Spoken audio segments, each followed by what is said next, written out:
एक बार की बात है, रंग बिरंगे फूलों और चहचहाते पक्षियों से भरे एक छोटे से गांव में नविया नाम की एक जिज्ञासु छोटी लड़की रहती थी। उसके चमकीले काले बाल, आंखें और सपनों से भरा दिल था। उसकी सबसे अच्छी दोस्त छोटू नाम की एक छोटी गिलहरी थी। छोटू की एक रोएदार पूंछ, तीखी छोटी आंखें और हमेशा ऊर्जा से भरा रहता था। रोमांच की शुरुआत एक धूप भरी सुबह नव्या और छोटू ने गांव के किनारे पर जादुई जंगल का पता लगाने का फैसला किया। उन्होंने एक जादुई पक्षी द्वारा संरक्षित एक छिपे हुए खजाने की कहानियां सुनी थी। नव्या ने सैंडविच, पानी की बोतल और एक लाल दुपट्टा पैक किया, जिसे उसकी दादी ने सौभाग्य के लिए बुना था। क्या तुम तैयार हो, छोटू? नव्या ने उत्साह से पूछा। तैयार और भूखा, छोटू ने अपनी नाक हिलाते हुए चीखते हुए कहा। वे जंगल में उछलते कूदते चले गए। ऊंचे पेड़ों और मीठी महक वाले फूलों को देखकर आश्चर्यचकित हो गए। तितलियां हवा में नाच रही थीं और ठंडी हवा पत्तियों के बीच से फुसफुसा रही थी। जैसे जैसे वे जंगल में आगे बढ़े, छोटू ने एक चट्टान के नीचे कुछ चमकता हुआ देखा। वह तेजी से आगे बढ़ा और अपने छोटे छोटे पंजों से चट्टान को उठा लिया।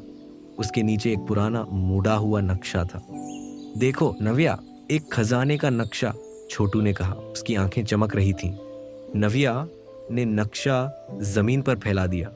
इसमें एक घुमावदार रास्ता दिखाया गया था जो एक सुनहरे पेड़ की ओर जाता था, जिसके ऊपर एक चमकता हुआ सितारा था। यही वह जगह होगी जहां खजाना है, नव्या ने कहा। वे नक्शे का अनुसरण करते हुए एक बुदबुदाती हुई नदी को पार करते हुए और सावधानी से कई से ढके पत्थरों पर कदम रखते हुए आगे बढ़े। रास्ते में उन्हें मिस्टर हुट नाम का एक बुद्धिमान बूढ़ा उल्लू मिला। सावधान रहो छोटो, मिस्टर हुट ने चेतावनी दी। सुनहरे पेड़ का रास्ता आश्चर्यों से भरा है। डगमगाता हुआ पुल। जल्द ही वे एक गहरी खाई के ऊपर लटके एक जर्जर पुराने पुल पर पहुंच गए।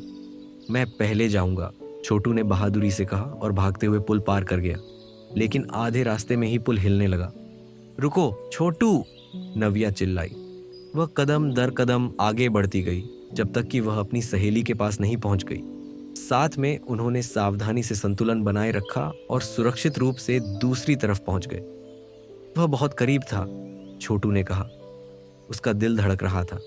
गाने वाले पत्थर रास्ते में आगे बढ़ने पर उन्हें पत्थरों का एक घेरा दिखाई दिया, जो अंदर कदम रखते ही गुनगुनाने और गाने लगा। रास्ता खोजने के लिए हमारे साथ गाओ, पत्थर फुसफुसाए। नव्या और छोटू ने एक खुशनुमा धुन गाई। उनकी आवाज पत्थरों की धुन के साथ मिल गई।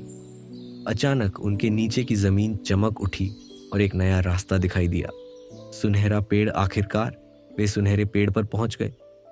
यह सूरज की रोशनी में चमक रहा था और एक चमकता हुआ सितारा इसके शीर्ष पर टिका हुआ था। पेड़ के नीचे एक छोटा खजाने के आकार का बक्सा था।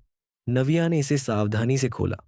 अंदर एक इंद्रधनुषी रंग का क्रिस्टल था जो हजारों हीरों की तरह चमक रहा था। यह सुंदर है, नव्या ने चौंकते हुए कहा। शाखाओं से एक आवाज गूंजी। यह दयालुता का क्रिस्टल है, इसे दूसरों के साथ साझा करें और यह दुनिया में खुशी लाएगा। नव्या और छोटू एक दूसरे को देखकर मुस्कुराए। हम इसे सभी के साथ साझा करना सुनिश्चित करेंगे, नव्या ने वादा किया। घर वापस जैसे ही सूरज ढलने लगा, नव्या और छोटू क्रिस्टल और खुशी से भरे दिलों को लेकर घर की ओर चल पड़े। जब वे गांव पहुंचे तो उन्होंने अपने जादुई रोमांच को सभी के साथ साझा किया। जहां भी वे गए, दयालुता और खुशी फैलाई। और इस तरह नव्या और छोटू ने सीखा कि असली खजाना सोना या जवाहरात नहीं है, बल्कि साझा करने, दोस्ती और रोमांच का आनंद है। Thanks for watching. Please like and subscribe.